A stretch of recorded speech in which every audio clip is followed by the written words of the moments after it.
약성경 레위기 26장 12절 한 절 말씀입니다. 우리 한 목소리로 함께 읽습니다.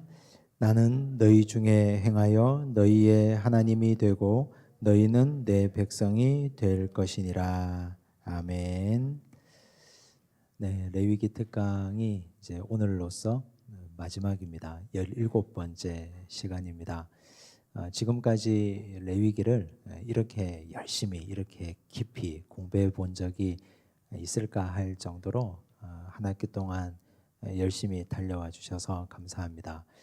제가 여러 번 말씀드렸지만 사실 이번 학기의 소득은 레위기가 재미없는 책이 아니라는 것, 읽고 공부하니까 충분히 이해 가능하고 따라갈 만하구나, 이 정도만 느끼셨어도 굉장히 성공한 겁니다. 그리고 거기에서 레위기 전체의 구조를 이해하고 레위기가 이렇게 흘러가는구나. 1장에서 16장까지는 예배, 제사에 대한 거룩을 다루고 17장부터 27장까지는 일상의 거룩을 다루고 그 안에 제사에 어떤 것들이 있었고 일상에는 어떤 주제들이 있었는지 그 정도만 기억하셔도 굉장히 훌륭한 겁니다. 이제 오늘은 이 마지막을 공부하게 됐는데 26장 마지막은 레위기의 결론입니다. 레위기가 이렇게 흘러와서 마지막 결론은 복과 저주. 복과 저주를 가늠하는 갈림길이 뭘까요? 지금까지 하나님이 말씀을 주셨잖아요. 그 말씀대로 지켜 행하면 너희에게 복이 있을 것이고, 이렇게 하나님이 말씀을 주셨는데 이 말씀이 주어졌음에도 불구하고 말씀을 듣고 행하지 아니하면 너희가 저주받을 거다. 복과 저주의 갈림길이 26장의 핵심입니다. 그리고 27장은 서원에 대한 말씀인데 사실 이건 부록이라고 말할 수 있습니다. 하나님께서 이스라엘 백성들이 가나안 땅에 들어가면 서원은 곧 기도잖아요. 너희들이 서원 기도를 하고 간절한 소원이 있어서 이렇게 기도할 텐데 이런 기준 안에서 서원을 하라 하는 부록에 가까운 말씀입니다. 그래서 오늘 복과 저주 그리고 서원에 대해서 함께 공부해 보려고 합니다. 첫 번째 질문입니다. 85쪽 1번 질문을 보시면 하나님이 약속하신 복을 받을 전제 조건이 무엇입니까? 1절, 2절인데 이 전제 조건이 두 가지예요. 1절을 먼저 볼게요. 너희는 자기를 위하여 우상을 만들지 말지니 조각한 것이나 주상을 세우지 말며 너희 땅에 조각한 석상을 세우고 그에게 경배하지 말라. 나는 너희의 하나님 여호와임이니라. 우리가 성경을 읽을 때 한 절을 읽더라도 이 한 절에서 제일 강조하는 게 뭔가 이걸 찾는 게 굉장히 중요한 훈련입니다. 지금 여기서 1절에서 정말 중요한 한 단어를 꼽으라면 자기를 위하여 라는 말입니다. 우상의 본질을 다루고 있는데 우상은 우리가 생각할 때는 형상이라고 생각하잖아요.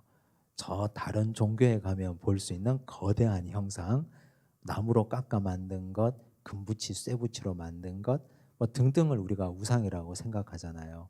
그것도 물론 우상이죠. 그런데 보다 더 본질적이고 근본적인 우상의 핵심이 뭐냐? 그건 자기를 위하는 것이 다 우상이다.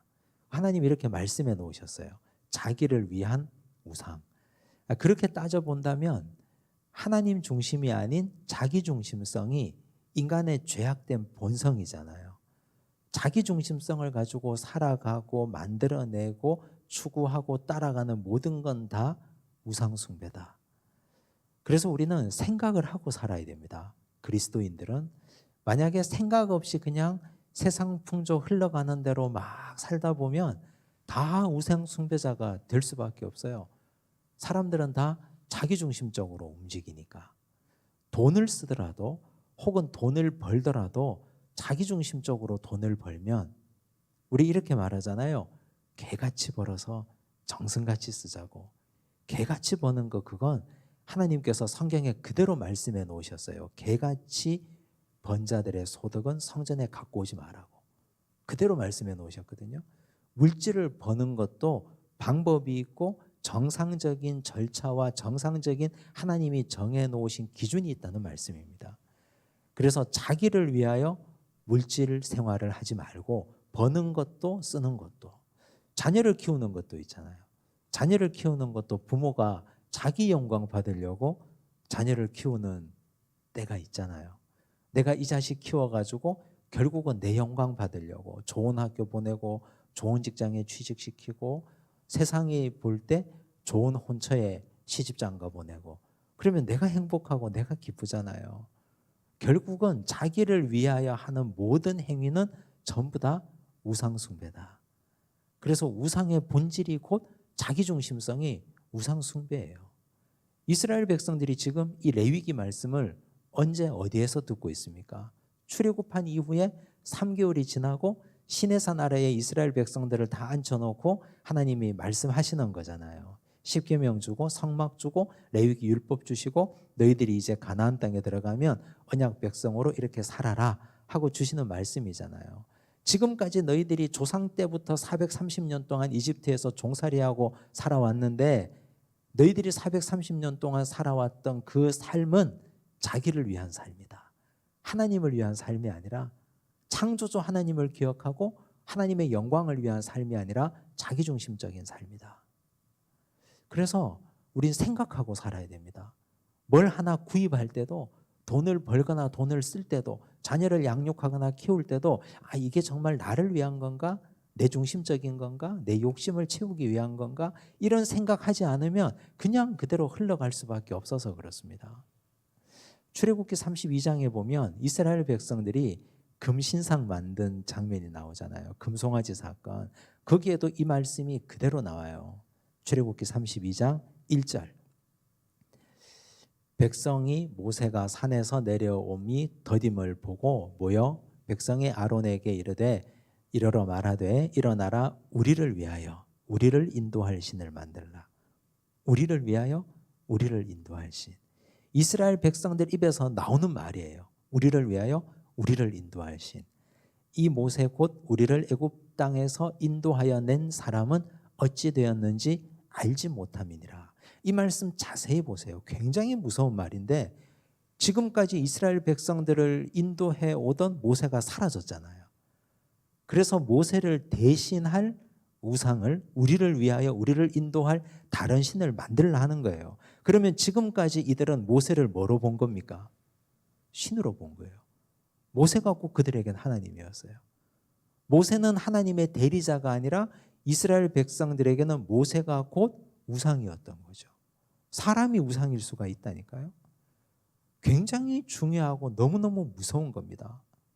교회에서 목회자가 우상이 될 수도 있고 내 부모가 우상이 될 수도 있고 내 자식이 우상이 될 수도 있고 그런 걸 교묘하게 조장할 수도 있고 하나님이 또 말씀하셔요. 출애굽기 32장 8절 함께 읽을게요. 그들이 내가 그들에게 명령한 길을 속히 떠나 자기를 위하여 송아지를 부어 만들고 그것을 예배하며 그것에게 제물을 드리며 말하기를 이스라엘아 이는 너희를 애굽 땅에서 인도하여 낸 너희 신이라 하였도다. 여기도 나오죠. 자기를 위하여. 하나님이 하신 말씀이에요. 자기를 위하는 거. 그게 다 우상이에요.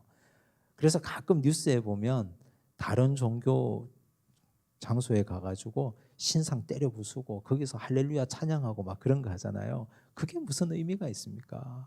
그것보다 더 중요한 건 내 마음 속에 있는 우상을 때려 부숴야 되는데 내가 다 자기중심적인데 자기 고집에 똘똘 뭉쳐있고 나이가 들고 경험이 많고 시간이 가면 갈수록 말이 통하지 않고 아집으로 똘똘 뭉쳐있고 자식들 말은 아예 귓전으로도 듣지 않고 누구하고도 말이 통하지 않고 외골수가 되고 옹고집이 되고 정말 자기중심적으로 살아가고 어떻게 그걸 신앙인이라고 말할 수 있습니까? 그래서 정말 하나님께서 원하시는 복받는 비결 여기 지금 말씀하셨잖아요. 복받을 전제 조건 첫 번째는 하나님 중심이어야 돼요. 하나님 중심이 되면 사람이 여유로워지고 너그러워지거든요.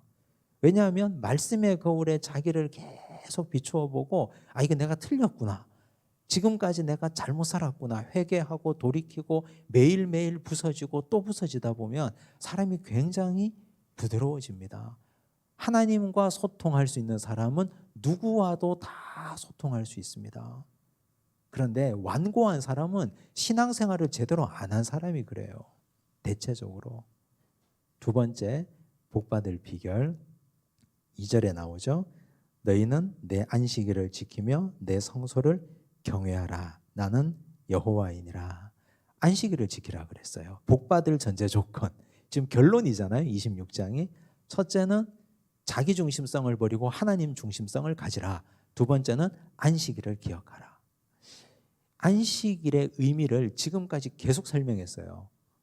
26장 오는 동안 절기할 때 다뤘죠. 이스라엘에 크게 보면 7가지 7대 절기가 있는데 그 7대 절기의 핵심, 베이스, 기본이 뭐라고 그랬습니까? 안식일. 지난주에 공부했던 안식년, 희년의 기본 베이스가 뭡니까? 안식일. 왜 그러냐면 안식년을 한번 생각해 보세요. 7년째 씨도 뿌리지 않고 경작하지 않고 던져놓는 거잖아요. 그러려면 믿음이 필요해요. 7년째 그걸 못하면 8년째도 못 먹잖아요.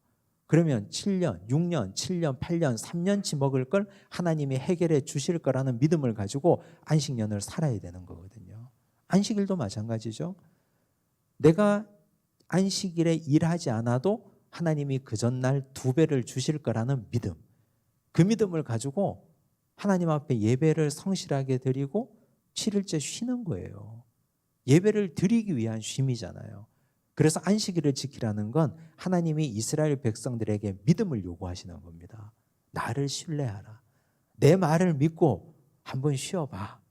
내 말을 믿고 안식년을 지키고 희년을 지켜봐. 그 말씀이에요. 그래서 이건 단순한 안식일이 아니고 그리스도에 대한 하나님에 대한 신뢰와 믿음을 의미하는 겁니다. 그게 복받을 전제 조건이에요. 정리하면 첫째는 하나님 중심성을 가져라. 두 번째는 믿음을 가져라. 이 2가지만 전제되면 하나님께서 복을 쌓을 곳이 없도록 다 부어주신다 그랬어요. 그러면 이 말씀을 가지고 우리를 한번 적용시켜 보세요. 우리에게 나는 과연 하나님 중심적인가? 자기 중심적인가?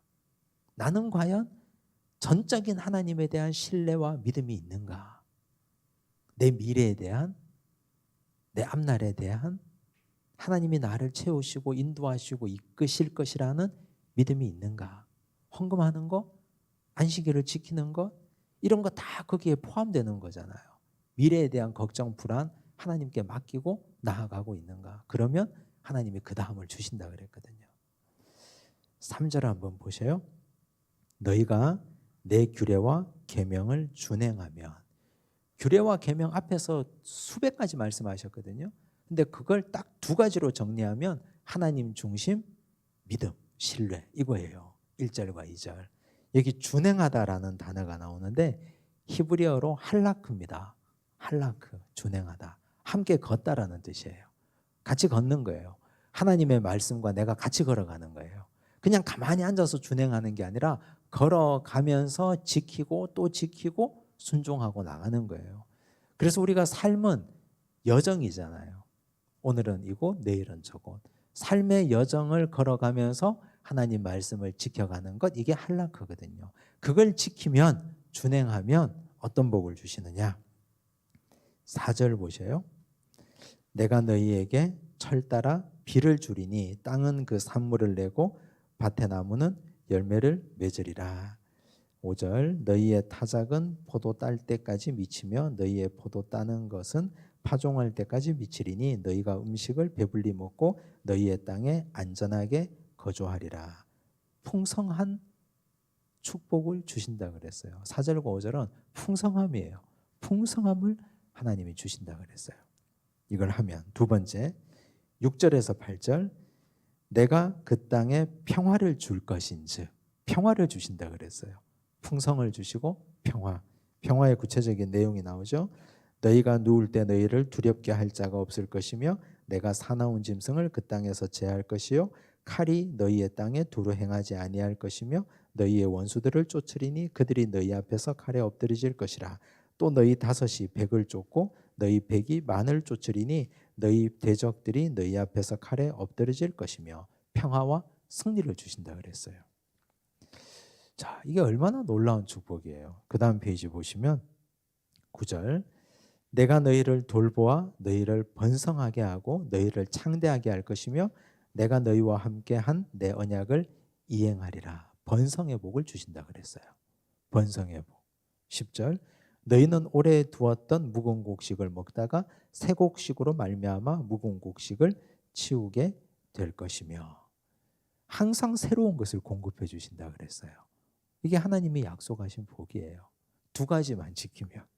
두 가지가 하나님 중심성, 자기 중심이 아니라 하나님 중심성. 자기 중심의 우상을 버리고 하나님 중심의 참 믿음을 회복하라. 안식일은 믿음이 필요하고 하나님에 대한 신뢰가 필요한데 이걸 지키라. 그럼 하나님이 평화도 주시고 풍성도 주시고 풍요로움 주시고 번성함도 주시고 새로움도 부어주신다. 그게 하나님이 주신 복이에요. 거꾸로 말하면 지금 우리를 이 말씀에 한번 넣어보시면 내가 이렇게 살고 있는가를 계속해서 점검해 보셔야 됩니다. 그 다음 복 중에서 가장 큰 복을 하나님이 약속하셨는데요. 11절에 보니까 이게 1절, 2절과 계속 연결됩니다. 이렇게 하면 내가 내 성막을 너희 중에 세우리니 내 마음이 너희를 싫어하지 아니할 것이며 성막은 하나님의 임재잖아요.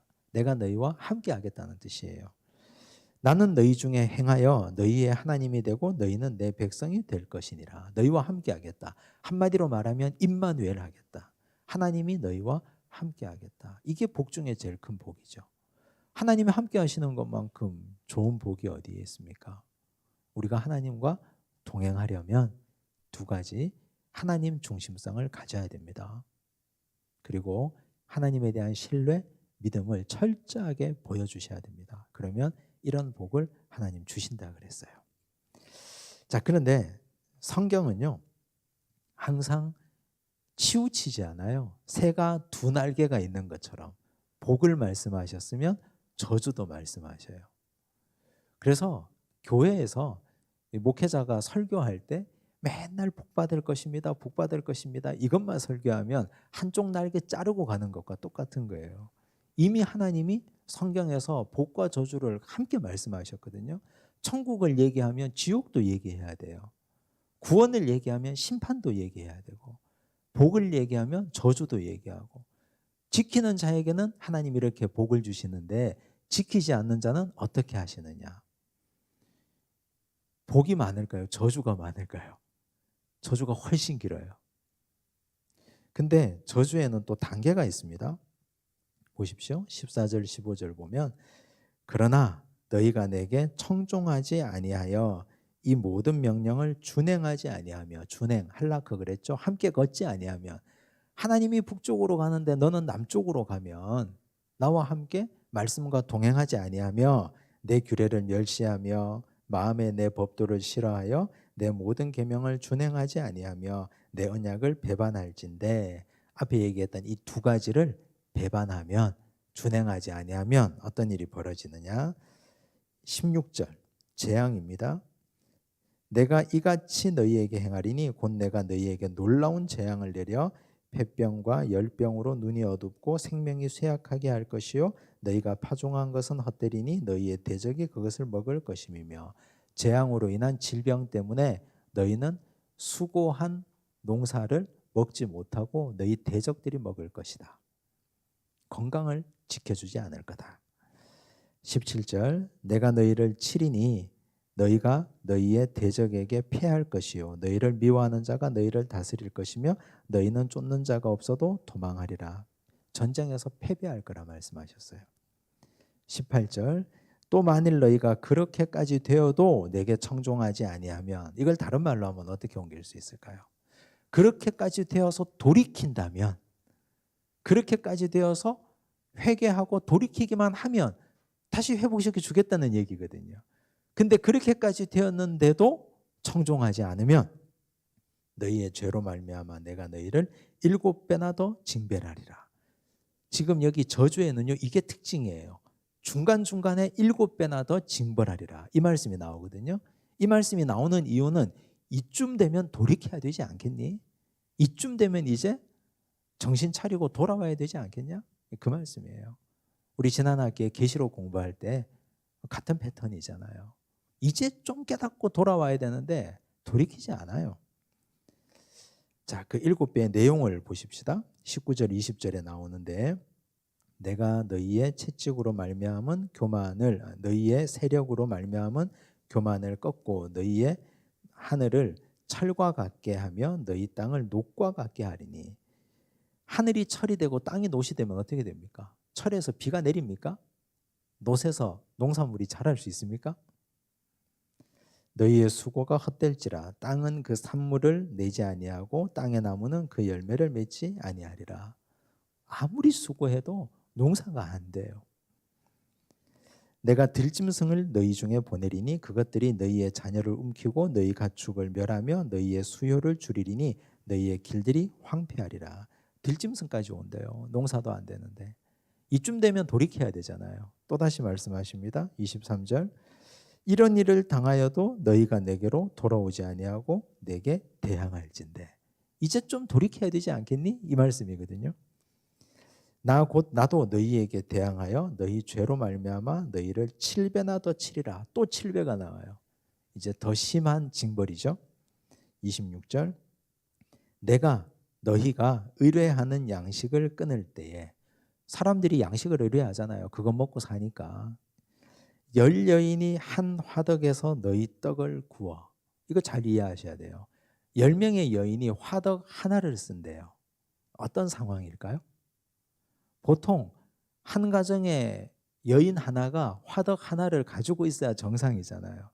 그 가정에서 밥하는 여인이 가정에 화덕 하나가 있어야 그 화덕으로 가정 식구들을 먹이고 돌볼 것 아닙니까? 그런데 10명의 여인이 화덕 하나만 써요. 그러면 10가정이 화덕 하나에 의존하고 있다는 뜻이거든요. 어떻게 됩니까? 이렇게 되면 굶어 죽죠 다. 보세요. 저울에 달아주리니 그것도 마음껏 못 먹어요. 요만큼씩 해서 저울에 달아서 배급해서 나눠주는 거예요. 너희가 먹어도 배부르지 아니하리라. 극심한 가난에 시달릴 것이다. 27절 28절 너희가 이같이 될지라도 내게 청종하지 아니하고 내게 대항할진대 내가 진노로 너희에게 대항하되 너희의 죄로 말미암아 7배나 더 징벌하리니. 제발 좀 돌이켜라. 이쯤 되면. 그래도 돌이키지 않아요. 그러면 끔찍한 일이 벌어집니다.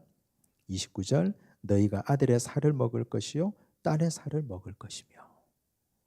이쯤 되면 이제는 최악의 상황이잖아요.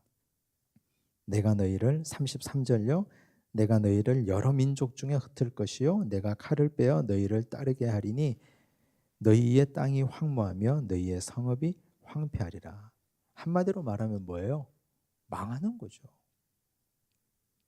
37절 38절 그들은 쫓는 자가 없어도 칼 앞에 있음같이 서로 짓밟혀 넘어지리니 너희가 원수들을 맞설 힘이 없을 것이요 너희가 여러 민족 중에서 망하리니 너희의 원수들의 땅이 너희를 삼킬 것이라.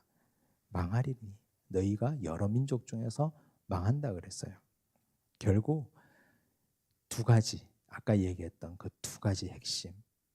자기중심적으로 사는 자, 즉 우상을 숭배하는 자, 안식일을 지키지 않고 믿음 없이 하나님을 신뢰하지 않는 자, 그런 자들이 이런 화를 당할 것이다. 이쯤 되면 돌이켜라. 이쯤 되면 돌이켜라. 이걸 계속 말씀하시는데 돌이키지 않아요. 그러면 결국 마지막에 가면 망하고 패망할 것이다. 그런데 또 반전이 있어요. 40절에서 42절 그들이 나를 거스른 잘못으로 자기의 죄악과 그들의 조상의 죄악을 자복하고 또 그들이 내게 대항함으로 나도 그들에게 대항하여 내가 그들을 그들의 원수들의 땅으로 끌어갔음을 깨닫고 그 할례 받지 아니한 그들의 마음이 낮아져서 그들의 죄악의 형벌을 기쁘게 받으면 벌을 기쁘게 받으면 돌이키고 기쁘게 받으면 내가 야곱과 맺은 내 언약과 이삭과 맺은 내 언약을 기억하며 아브라함과 맺은 내 언약을 기억하고 그 땅을 기억하리라. 하나님이 기억하시면 어떻게 될까요? 44절 그런즉 그들이 그들의 원수들의 땅에 있을 때에 내가 그들을 내버리지 아니하며 미워하지 아니하며 아주 멸하지 아니하고 그들과 맺은 내 언약을 폐하지 아니하리니 나는 여호와 그들의 하나님이 됨이니라. 이 말씀을 가지고 포로로 끌려갔을 때 선지자들이 이 말씀을 계속 전한 거예요. 그래서 하나님은 돌이키면 용서하리라. 너희들이 돌이키기만 하면 나는 언제든지 너희를 용서할 준비가 되어 있다. 지금이라도 돌이켜라. 계속해서 말씀하시는 거예요. 이게 레위기부터 시작해서 구약 전체에 흐르고 있는, 신약 전체까지 흐르고 있는 하나님의 마음이고 예수 그리스도의 사랑이에요. 그래서 우리가 구약을 공부하면 공부할수록 하나님이 무서운 하나님이다? 절대 아니에요.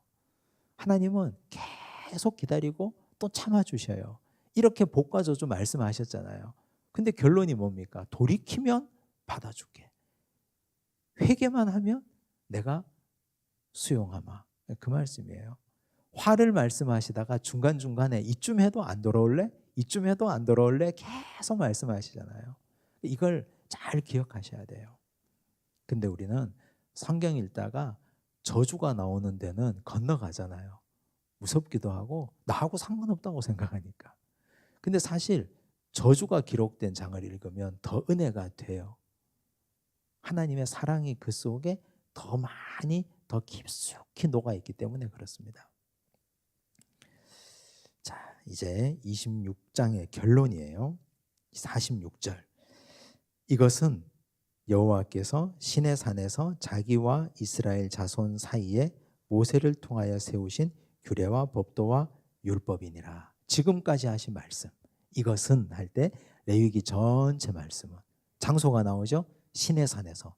대상이 나오죠. 이스라엘 백성과 하나님. 누구를 통해서? 모세를 통해서.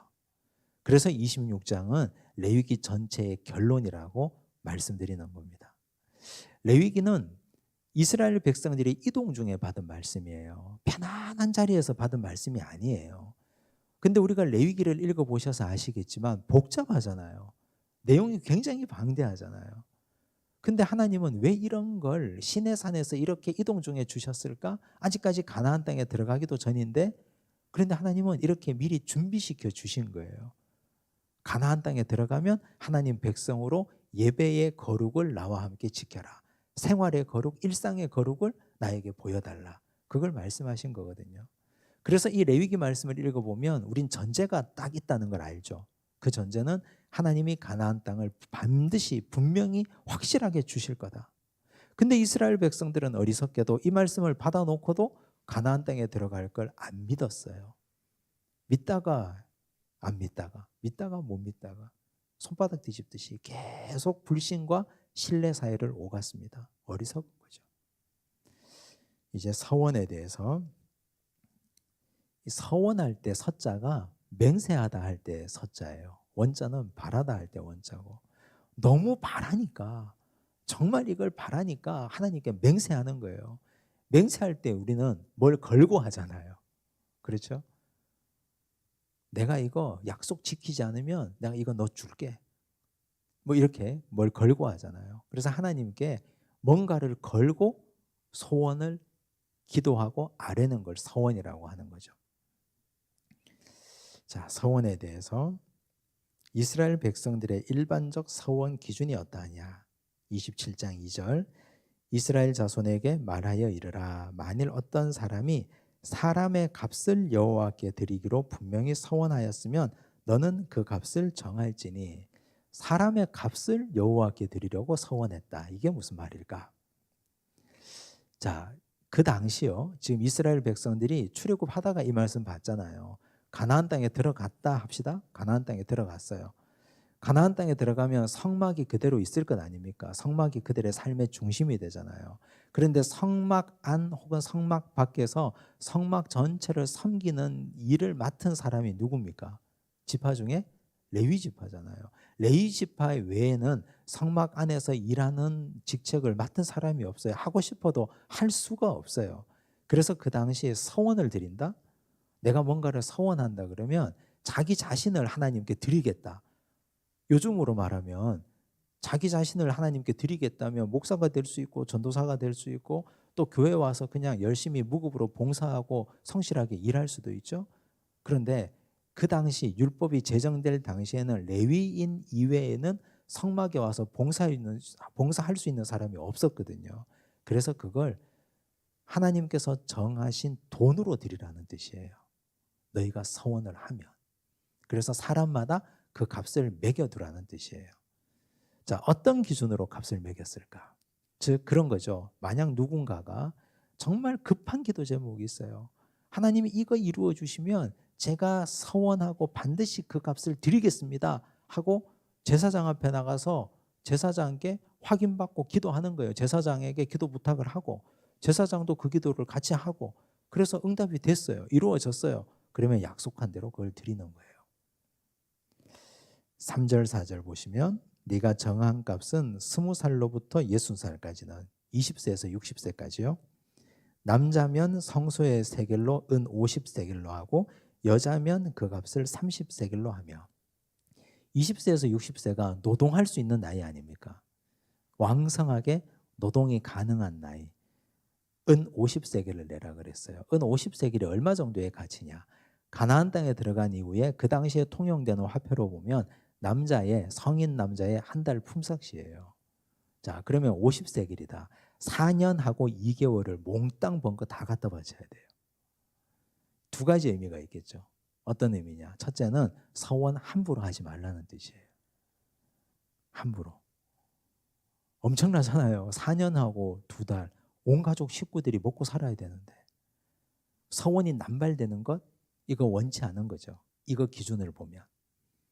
그리고 또 한 가지는 이걸 이렇게 정해놓음으로 말미암아서 부자와 가난한 자가 상대적인 결핍을 느끼지 않도록 기준을 가이드라인, 상한선을 정해놓은 거예요.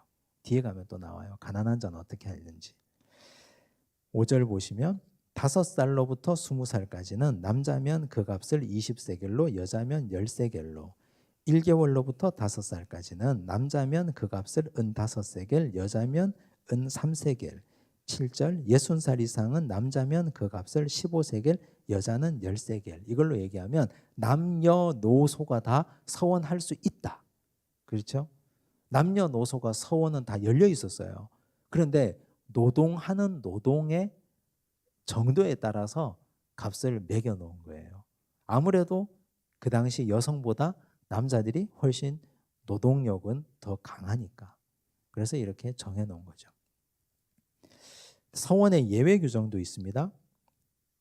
8절 보시면 그러나 서원자가 가난하여 내가 정한 값을 감당하지 못하겠으면 급해서 서원 기도는 했어요. 제사장 앞에 가서 간절하게 했어요. 근데 이루어졌어요. 50세겔 낼 수 있는 방법이 없는 거예요. 이걸. 방법이 없어요. 어떻게 해야 돼요? 그를 제사장 앞으로 데리고 갈 것이요 제사장은 그 값을 정하되 그 서원자의 형편대로 값을 정할지니라. 이게 중요해요. 기준은 있어요. 통용되는 기준은 있는데 서원자의 형편을 살펴서 제사장이 너 1세겔만 내. 아니면 2분의 1 반세겔만 내. 이럴 수 있다는 거예요. 충분히. 자, 신명기를 보시면 이런 말씀이 나와요. 23장 21절을 보시면 내 하나님 여호와께 서원하거든 갚기를 더디하지 말라. 내 하나님 여호와께서 반드시 그것을 내게 요구하시리니 더디면 그것이 내게 죄가 될 것이라. 이런 말씀이 있거든요. 자, 신명기 말씀. 근데 이 말씀을 기준으로 50세겔 다 갚을 수가 없잖아요. 그래서 예외 규정을 그 사람의 형편을 따라 제사장이 정해주는 값을 따라 내면 되는 거예요. 하한선이 없어요. 아무리 가난해도 20세겔은 내 이런 게 없다고요. 그러니까 이건 충분히 그 사람들의 형편과 처지를 고려한 기준이에요. 자, 이것에서 알 수 있는 것은 서원기도 함부로 하면 된다 안 된다? 안 된다는 거예요. 서원기로. 함부로 하지 말고 만약 했으면 그 사람 형편에 따라 얼마든지 가능하다. 우린 그런 게 있잖아요. 우리 마음의 부담이라는 게. 내가 서원기도 했으니까 한 거대로 다 드려야 된다는 그런 부담이 있잖아요. 근데 우리 형편이 그렇지는 못해요. 지금 당장에. 그럼 하나님이 그 당시 구약 시대 때도 이걸 이렇게 다 융통성 있게 정해 놓으셨는데 오늘 우리 하나님이 그렇게 꽉 막힌 하나님이 아니시잖아요. 그다음 사람을 서원한 게 그렇고요. 이제 가축을 서원하는 경우가 있습니다. 9절 사람이 서원하는 예물로 여호와께 드리는 것이 가축이면 여호와께 드릴 때는 다 거룩하니 13절 부정하여 여호와께 예물로 드리지 못할 가축이면 이게 무슨 말이냐면요. 가축이 태어나기 전에 이미 태중에 있는 상태에서 우리 가정에 간절한 기도 제목이 있어서 제사장에게 가지고 나와서 이 소가 새끼를 낳으면 이 소 뱃속에 있는 새끼를 드릴게요 하고 서원을 한다고요. 근데 태어났어요. 상태가 안 좋아요, 애가. 한쪽 눈이 안 보이거나 두 다리로 일어서지도 못하거나 뭐 상태가 안 좋아요. 그럼 어떻게 해요? 하나님께 드리는 건 부정한 건 드릴 수 없잖아요. 여기 부정하다는 건 제사에 쓰이지 못하는 걸 우리가 부정이라 그랬잖아요. 배웠잖아요, 우리가. 그런 상태가 됐을 때 어떻게 하느냐? 어떻게 해야 돼요? 그 가축을 제사장 앞으로 끌어갈 것이요. 제사장은 우열간에 값을 정할지니. 제사장이 값을 정하는 거예요, 그냥. 그 값이 제사장이 정한 대로 될 것이며 그러면 그 짐승 그냥 돈으로 내는 거예요. 돈으로. 이해가 되시죠?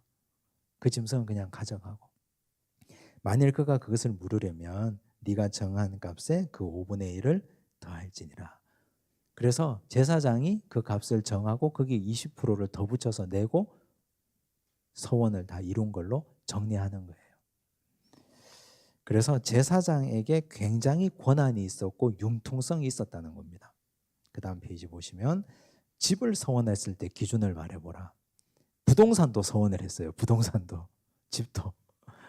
너무 급해서 간절하게 기도하는데 제가 사는 집을 제가 드릴게요. 뭐 이렇게 서원을 하는 거죠. 보세요.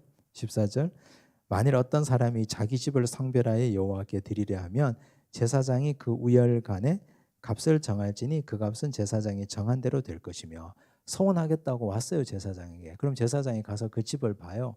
제사장이 그 집의 값을 일단 정해요. 그리고 돈을 받는 게 아니에요. 일단은 정해놓기만 하는 거예요. 그 다음 보셔야 돼요.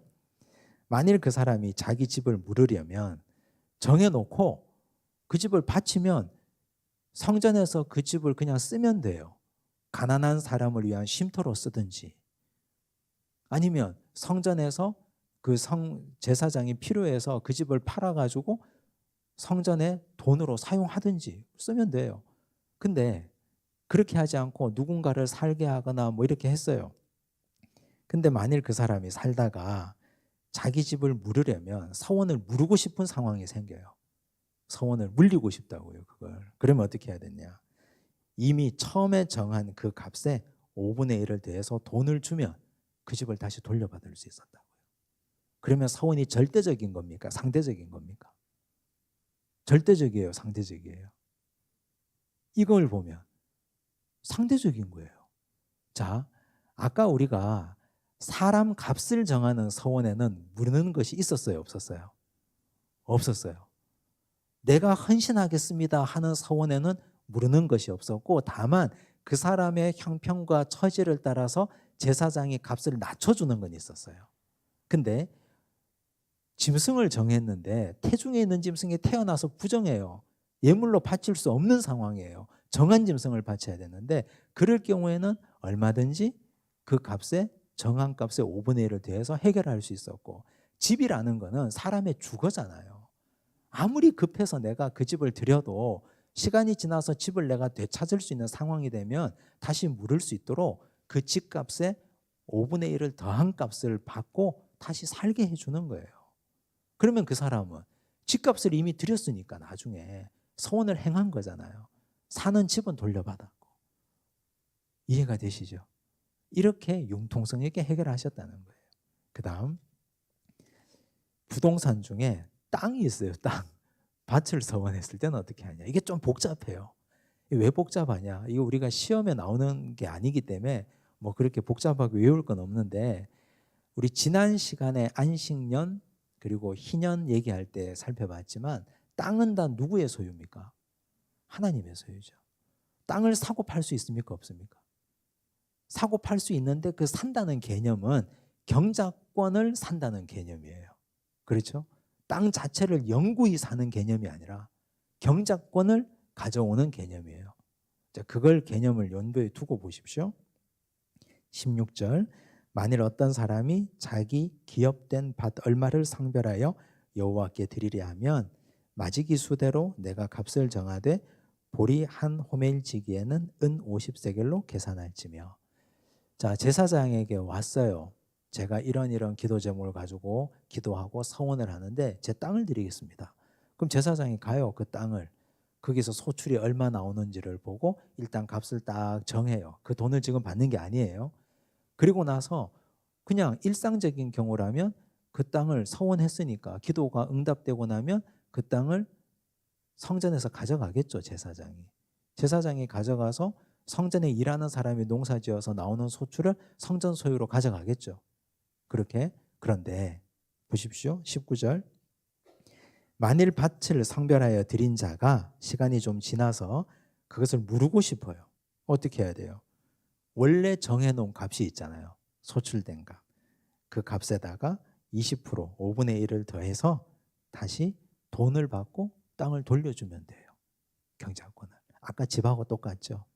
근데 또 희한한 경우가 또 있어요. 20절 만일 그가 그 밭을 무르지 아니하려거나 타인에게 팔았으면 다시는 무르지 못하고. 아니 서원한 땅을 파는 경우가 있는가? 있죠. 왜 그런가 하면 서원은 기도잖아요. 내가 간절하게 기도하는데 이게 서원 기도가 오늘 기도해서 내일 응답되는 게 아니잖아요. 3개월 뒤, 1년 뒤에 응답될 수 있는데 그 사이에 땅을 팔아버릴 수가 있어요. 소유권을 다른 사람에게.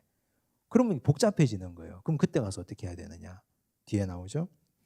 희년이 되어서 그 밭이 돌아오게 될 때에는 여호와께 바친 성물이 되어 영령이 드린 땅과 같이 제사장의 기업이 될 것이며. 희년까지 놔두는 거예요. 그냥 희년까지. 남한테 소유권을 줬으니까 그 사람이 하도록. 희년이 되면 다시 돌아와야 되잖아요. 팔린 땅은. 근데 그때 그 땅을 제사장이 가져가는 거예요. 영원히. 이해가 되시죠? 희년 때도 안 돌려주고 영원히 성전 소유로 귀속돼 버리는 거죠. 자, 또 하나의 경우가 있어요. 22절 만일 사람에게 샀고 자기 기업이 아닌 밭을 여호와께 성별하여 드렸으면. 이건 무슨 일이냐 하면 땅을 사는 게 아니라 소유권을 살 수 있잖아요. 경작권을 샀는데 그 산 경작권을 내가 서원해서 드릴 때가 있단 말이에요. 그럼 그건 어떻게 하느냐? 그러면 희년까지 남은 연수를 계산을 해요. 그래서 서원이 딱 이루어진 그날 희년까지 남은 연수를 계산해서 희년까지 이 땅에서 나올 소출 돈을 계산해서 성전에 다 넣어버려야 돼요. 이게 좀 복잡하죠. 그리고 나서 희년이 됐다. 그럼 그 땅은 다시 누구에게 돌아갑니까? 원주인에게 돌아가요. 보십시오. 너는 값을 정하고 제사장은 그를 위하여 희년까지 계산하고 그는 내가 값을 정한 돈을 그날에 여호와께 드려 성물로 삼을지며 그가 판 밭은 희년에 그 판 사람 곧 그 땅의 원주인에게로 되돌아갈지니라. 좀 복잡한데 그냥 단순하게 말하면 부동산도 서원의 대상이 될 수 있었다. 그런데 집이나 땅은 서원이 딱 이루어지기 전에 제사장에 가서 일단 값을 정한다. 그리고 나서 서원이 응답을 받으면 기도가 응답을 받으면 땅이나 집이든지 그대로 가져오고 나중에 물고 싶으면 20%를 더해서 주면 얼마든지 물러줬다. 그걸 일단 이해하시면 되겠습니다. 자, 그 다음 우리가 서원을 가지고 공부를 하면 성경에 나오는 제일 유명한 서원을 한번 살피고 넘어가야 돼요. 여러분이 기억하시는 성경에 나오는 제일 슬프고 슬픈 서원이 누구의 서원입니까? 입다의 서원이죠. 입다. 사사기 11장에 나오죠. 29절에서 31절. 잘 보세요. 이에 여호와의 영이 입다에게 임하시니. 여기서 중요한 말씀이요. 여호와의 영이 입다에게 임했다는 거예요. 여호와의 영이 성령이죠. 성령께서 입다에게 임했어요. 입다가 길르앗과 므낫세를 지나서 길르앗의 미스베에 이르고 길르앗의 미스베에서부터 암몬 자손에게로 나아갈 때에 그가 여호와께 서원을 해요. 성령이 임했는데 또 서원을 해요. 주께서 과연 암몬 자손을 내 손에 넘겨주시면 31절 내가 암몬 자손에게 평안히 돌아올 때에 누구든지 내 집 문에서 나와서 나를 영접하는 그는 여호와께 돌릴 것이니 내가 그를 번제물로 드리겠나이다 하니라. 누가 나와요? 제일 먼저 무남동녀 외딸이 나오잖아요. 그렇죠. 자, 이 기사가, 성경에 나오는 이 기사가 우리에게 주는 교훈이 뭡니까? 하나님의 영 성령이 우리에게 임했어요.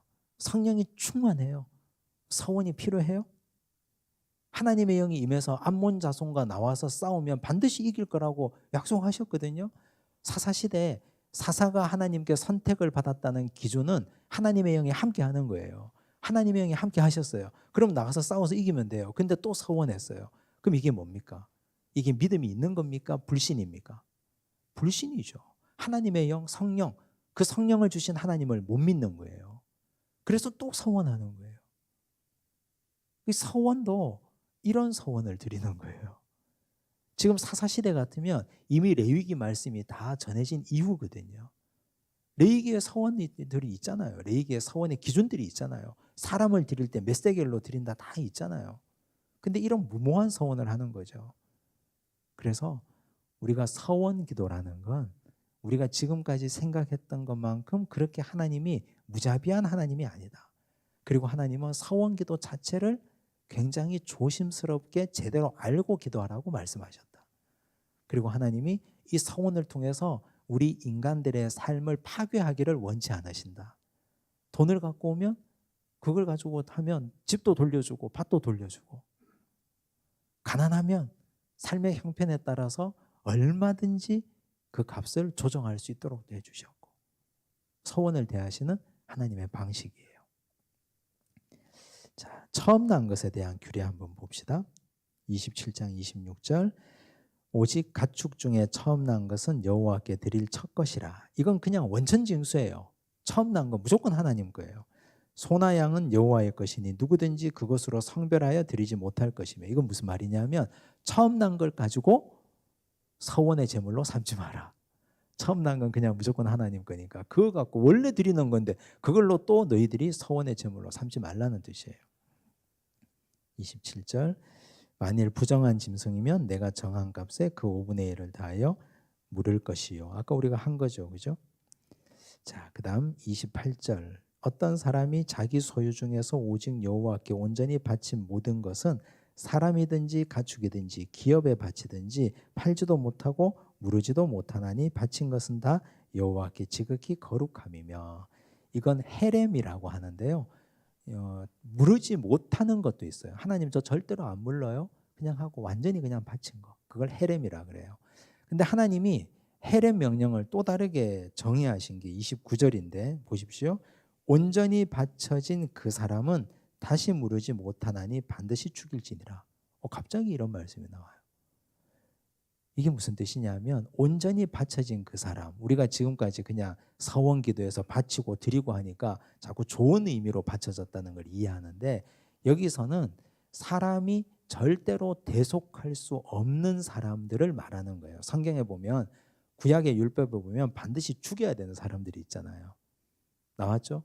부모에게 욕을 하거나 부모를 구타하거나 우상 숭배하거나 등등의 악한 행위를 한 사람, 레위기 율법에도 반드시 죽일지니라, 반드시 죽일지니라. 간음한 간부나 음부는 반드시 죽일지니라 나왔잖아요. 그게 하나님께 바쳐진 헤렘이라 그랬어요. 그런 사람은 물을 수 없다. 그래서 다 반드시 죽일지니라 그렇게 나왔어요. 자, 11조 규례 30절 그리고 그 땅의 10분의 1 곧 그 땅의 곡식이나 나무의 열매는 그 10분의 1은 여호와께 것이니 여호와의 성물이라. 땅이 누구의 것입니까? 하나님 거죠. 그래서 땅이 내는 건 다 하나님 거예요. 그렇죠? 그래서 그 10분의 1은 반드시 바치라 그랬어요. 이건 뭐 해도 되고 안 해도 되는 명령이 아니라 반드시 해야 되는 거라 그랬어요. 또 만일 어떤 사람이 그의 11조를 물으려면 그것의 5분의 1을 더할 것이요. 11조 물을 수 있나? 우린 그렇게 생각하는데 그 당시에는요, 이게 그 먹는 것, 좀 땅의 소산을 가지고 얘기하는 거잖아요. 근데 땅의 소산의 10분의 1을 가지고 하나님께 드렸는데 드리고 나서 보니까 이게 별로 좋지 않은 거예요. 상황이, 질이, 품질이. 그래서 그걸 다시 하나님께 드린 거 갖고 오고 또 다른 걸 드리려니까 그거에다가 5분의 1을 더해서 갖고 오라는 뜻이에요. 그건 왜 그렇게 하셨느냐? 너희가 처음부터 제대로 구별하는 행위를 못한 거다. 거기에 대한 책임을 묻는 거죠. 모든 소나 양의 11조는 목자의 지팡이 아래로 통과하는 것의 10번째 것마다 여호와의 성물이 되리라. 목자의 지팡이 아래로 통과한다는 말은 저녁이 되어서 양이나 소를 방목했다가 마구간에 드릴 때 지팡이 딱 걸어놓으면 그 아래로 지나가거든요. 그래서 이건 관용적 표현이에요. 그래서 10마리 중에 하나는 다 하나님 거라는 뜻이죠. 그 우열을 가리거나 바꾸거나 하지 말라. 이게 무슨 말이냐면 하나님께 드려야 되는 것 중에 사람이 욕심이 생겨서 좋은 거 드리기 싫고 별로 안 좋은 거 드리고 싶거든요. 그래서 원래 이거 드려야 되는 걸 드리지 않고 별로 안 좋은 걸 드리려고 마음먹으면 2마리 다 내 거다라는 뜻이에요. 그렇게 하나님 적어두셨어요. 바꾸면 둘 다 거룩하리니 무르지 못하리라. 바꾸면 둘 다 거룩하다. 둘 다 내 거다. 그런 뜻이에요. 그렇게 하나님이 정의하셨습니다. 이제 오늘 레위기의 마지막 결론도 받고 레위기의 부록 같은 서원에 대한 말씀도 함께 나누었습니다. 사실 레위기가 복잡하면 상당히 복잡하고 어려우면 상당히 어려운데 열심히 한 학기 동안 해주셔서 감사합니다. 이제 레위기를 시작한 목적과 이유는 코로나 상황에서 예배의 본질이 차츰 흐려지고 예배가 도대체 뭔가, 이래 예배 드려도 되나, 이런 마음을 많이 가지는데 이럴 때일수록 하나님께서 원래 말씀하신 예배의 본질, 기준, 이걸 제대로 살피는 게 중요하다 해서 레위기를 살펴봤습니다. 궁금하실 때마다 다시 들여다보시고 살펴보시고 예배의 본질이 우리 삶에 그대로 회복되면 좋겠습니다. 기도하겠습니다. 하나님 아버지 감사합니다. 레위기 말씀을 통해서 한 학기 동안 은혜 받았습니다. 출애굽하던 이스라엘 백성들을 시내산에 멈추시고 예배가 어떻게 하나님 앞에 기쁨이 되고 영광이 되는지, 하나님의 자녀는 예배를 통해 하나님과 어떻게 교제해야 하는지, 일상의 거룩은 어떻게 지켜가야 하는지 깨닫고 배우게 하셨습니다. 광야 같은 세상을 살아가는 우리가 예배드림이 기쁨이 되게 하시고 예배가 우리 인생의 최고의 목적이 되게 하시며 자기 중심이 아닌 하나님 중심으로 살게 하시며 안식일을 지키고 11조를 드리고 하나님께서 원하시는 헌신과 수고를 다하며 모든 것 하나님께 의탁하고 맡기는 믿음도 허락하여 주옵소서. 땅의 소산 중에 10의 1은 내 것이라고 말씀하신 하나님, 모든 것이 하나님의 것인데 그 중에 10의 9를 우리에게 주신 하나님, 이제 우리가 믿음을 표현하게 하옵시고 일주일에 하루를 쉬게 하시고 하루를 쉬고 온전히 예배드려 나의 기쁨을 충만하게 하라 하신 아버지의 말씀을 깨달아 그것이 거룩임을 깨닫게 하옵소서. 그리하여 하나님께서 우리에게 주신 준비하신 복을 마음껏 누리게 하옵시고 그 가운데 하나님의 사랑과 긍휼과 은혜도 누리며 느끼고 깨닫게 하여 주시옵소서. 모든 말씀 예수님 이름으로 기도드리옵나이다. 아멘.